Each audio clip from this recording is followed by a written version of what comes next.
Assalamu alaikum mutane bulundun ɗo min goni ko damal mawɗo ɗo policeji garimɓe gadde men ɓe gari min gara min piiwi ɓe dogi ɓe jeehi donc noon ɗo jante sewal sukaɓe hande no wonde kiti koko waɗa resiɗe baraɗe ɗo ande belani oɗo fiya waɗa ɗum chaque 2 mois 3 mois ɗum tewɗo nder murtol kadi taw woni ko waɗate ɓe fof ko leñol gotol aleeɗo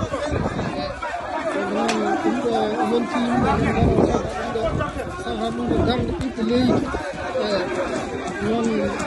machallah yimɓe fof nanɗo nanɗo daari hannde machallah saɗa ɓeɗo kewi debbo e kewi kiti yamu ndi ɓeɗi nanɗo kono hakkade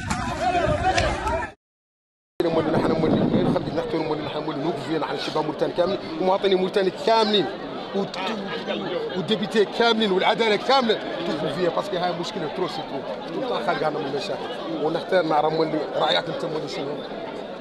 الديبيتي الافوكا العيد هذا ما يقد يستمر هذا ما يقد يستمر والمواطنين يستدعى واحد من مشهور كوميسارية يمرق منها ميت هذا ما يقد ينقبل والغزوان يقول عن ما لا يقبلوا حد وقال حد مسقار وعن ما لا يقبلوا حد والحويرث ما لا يقبلوا حد هاي فوضى والله شنو هاي فوضى هذا مواطني موريتاني اذا شاكي عند قد الناس تم ساكته عنه وقابلته هذا ما يصح